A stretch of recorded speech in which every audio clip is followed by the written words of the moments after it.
Mesdames et messieurs, bonsoir à toutes et à tous. Bienvenue sur les antennes de Doomu Ndeye TV. Quel plaisir de vous retrouver sur cette antenne. Voici les titres de ce 20h.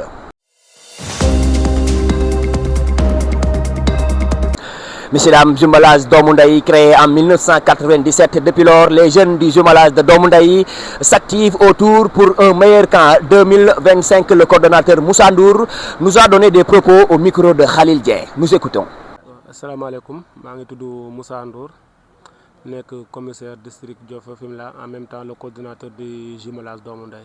Bon, ñun staff bi ñoo ngi fii depuis lundi vraiment parce que amoon na liggéey bu bari bu ñu doon xaar mu nekkum parce que boo xoolee classe yi amuñu woon courant parce que journée démb bi ci loolu lañu yendu nettoyage bi am na si salle yoo xamante aussi dañoo amoon ay trou ñu fàtt leen vraiment depuis bañ fi ñëwee ba léegi daal tooguñu.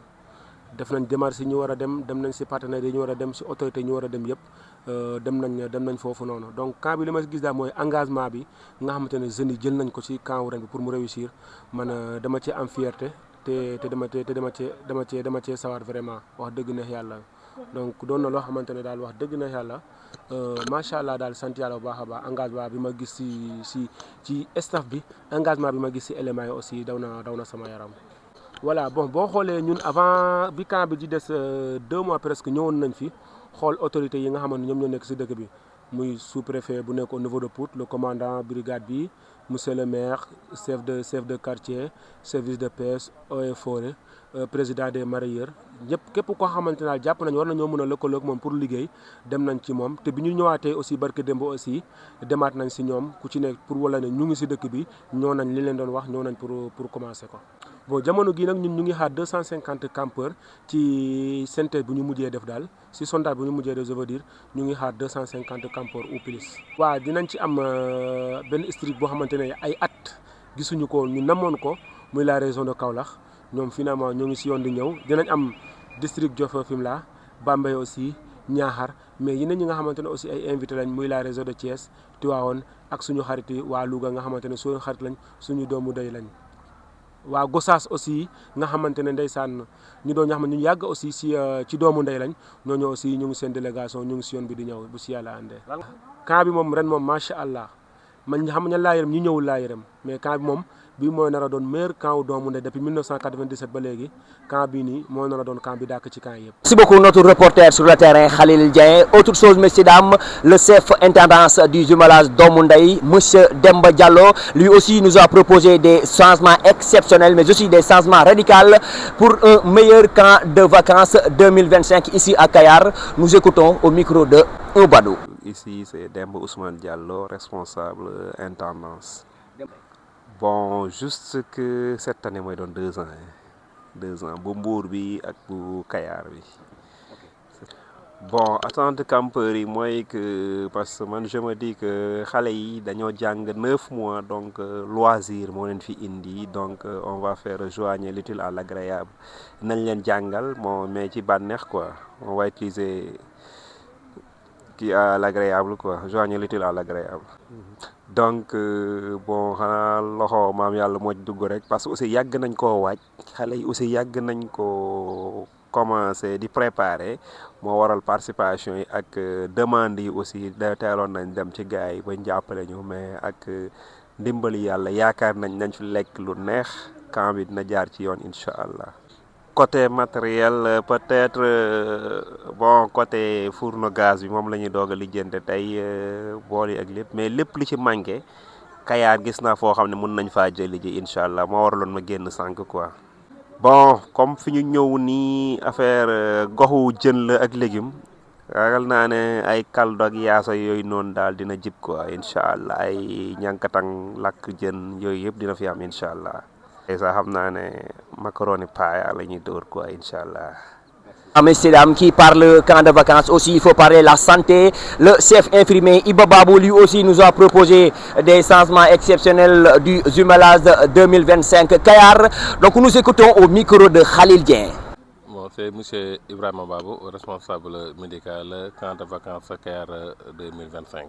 waaw comme ni amee habitude di ko def di ñaan camp bi démarré fi jàmm di ñaan zéro malade bon d'abord dañuy njëkkee ci curatif ak prévention na foog naa ni chaque camp bon district bu nekk wax na la bi ngay ñëw nga indaale say moustiquaire en plus tamit yàlla def na tamit pré-camp bi ñu ñëwee gis na ne école bi set na amul ay taa ndox amul dara toilette tamit set na def na premier pas yi nga xam ne pré-camp bi def nañ ko ñoom suñu ñëwee ngeen ko defaraat médicament tamit am nañ ay médicament de base yu nu am parce que tamit souvent su na nawet xel day dem si ay affaire ay grippe ak ay palu surtout tamit ak asthmatique yi nga xam ne ak ndox yeeg yooyu noonu tamit tenir nañ fi compte à 100% daal. bind nañ lettre administrativement joxoon ko le maire jox ko l'infirmier chef de poste mais n'empêche que su beneen équipe yi ñëwee ñi ñuy àndal tamit dinañ dem gis ICP bi waxtaan ak moom tamit au moins wax ko ni ngi fi parce que tamit ñu on fait que les premiers soins su fekkee dafa laaj lu nu jaaxal dañ koy évacuer parce que tamit amuñu droit dugg zone jàmbur def ay intervention sans autant informer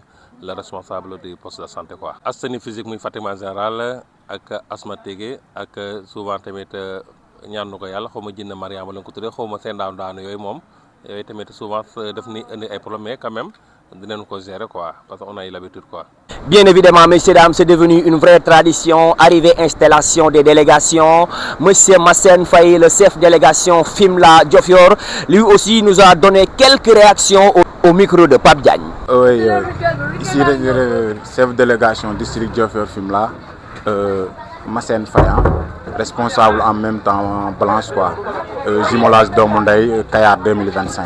Bon, ci information yi ma leen mën a jox ci délégation bi rek mooy que teel nañ yeewu rassemblement bi ñu joxe woon 10 heures laa leen joxoon pour localité yëpp te respecté nañ heure bi ñu ranger bagage yi li ko dalee Simal GL bu Simal GL bu Diofior am na unité bu campement tamit am unité bu Sambadia unité bu Yaayem bon ñu ngi quitté Fimela presque midi ay midi 5 dañ quitté Fimela dem Diofior def escale yëpp GL bu Diofior ñu def foofu daanaka suñu heure de départ yëpp mu ngi ci 12h30 quoi effectif total ñu ngi indi 63 éléments.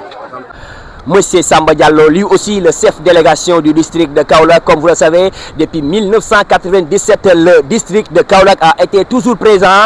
Nous écoutons au micro de notre frère Pape Diagne. waaw salaamaaleykum je me présente Samba Dieng éclaireur district de Kaolack responsable commissaire Diagne donc maa nekk chef délégation Kaolack. waaw donc c'est un grand honneur bu ma am ci dellu si waat ci Kayar parce que je fais partie des éléments yi ma wax je dirais que les rescapés de Kaolack qui étaient là le camp bi nga xam ne moo leen fi mujjee def donc dama koy sant yàlla et je suis revenu aussi avec mes enfants mes cousins et une bonne délégation. Donc l'attente qu'on a, c'est de redynamiser surtout la région de Kaolack parce que tout le monde sait qu'à Kaolack actuellement le scoutisme est presque mort. Maintenant c'est un défi que nous sommes lancés, nous les responsables de Kaolack actuellement et aussi les anciens éclaireurs de Kaolack, surtout plus particulièrement Aziz Diagne, Khady Baba et tout le reste. C'est des anciens yoo xam ne nii tey ñoo xar seen tànk tubéy pour redynamiser Kaolack. su ngeen gisee tey seen ginnaaw oto bi ñu indi vous devez savoir que donc c'est un sacrifice collégial boo xam ne ni c'est un groupe qui l'a fait parce que on a presque dépensé plus de 200 000. Mesdames et messieurs, comme vous le savez, le président des sages, des éclaireurs, monsieur le commissaire Karim, lui aussi nous a donné quelques réactions vis-à-vis du jumelage 2025 ici à Kayar que nous allons écouter au micro de notre confrère Bouba. Ici c'est Abdou Karim Ba, le commissaire district de Bambey. waaw mbégte rek am contentement trop teewaat tey ci camp de vacances jumelage Domou Ndeye di nekk activité boo xamante ne vraiment ku ne da koy yàkkamti structure yi ko composé yëpp dañ koy yàkkamti ñu am mbégte am contentement ñëwaat fii ci Kayar kan depuis 2014 lañ fi gëjoon ñu ñëwaat fi tey ci 2025 bi di nekk un grand plaisir di ci santaat yàlla bu baax a baax di souhaiter à tous les campeurs vraiment un excellent camp. salaamaaleykum sama gars yi siyaar naa leen bu baax a baax man la Jules waaw éclaireur Thièsville donc ñëw tey seet si woon sama gars yi waa Domou Ndeye voilà. waaw bon déjà di rafetlu initiative bi parce que Domou Ndeye je pense que bi mooy seen 28 ans ngeen di def activité bi donc loo xamante ne la lu extraordinaire la te c'est une chose boo xamante ne c'est à saluer donc.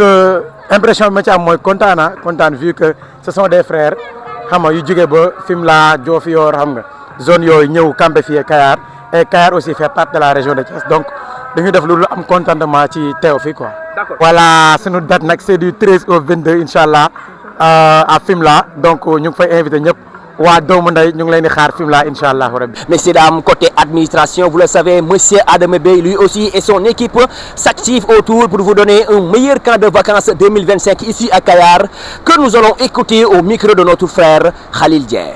asalaamaaleykum waa jumelage doomu ndey Adama Bey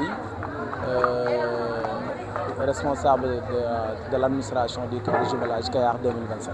waaw grand Kayar 2025 moom de mel na ni mosu fee am parce que ren moom camp ren bi dafa fàtte lu bëree boo xoolee 2020 Kayar ñëwoon nañ fi en 2014 ren mu nekk deuxième fois ñuy répété di ñëwaat Kayar kon dafay nekk loo xamante ni fédéli colère la mu nekk benn camp boo xamante ni nañ ko dund ak mbégte dund ko ak joie camp boo xamante ni camp bu jéggi dayoo lay doon dina neex daal incha allah. C'était tout, messieurs, dames. Merci à tous ces Sénégalais qui nous suivaient depuis le début. Maintenant, il est temps de donner du temps aux autres paradigmes. En attendant, on vous donne rendez-vous, Inch'Allah, au prochain journal du camp, ici à Kayar, Doomu Ndeye 2025. Merci le réalisateur, Bouba.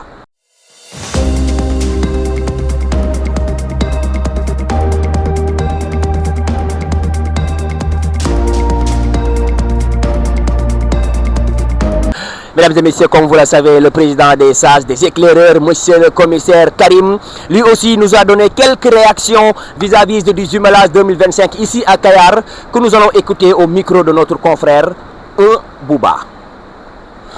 Test, 1, 2. Merci beaucoup, notre reporter sur le terrain, Khalil Dieng. Merci.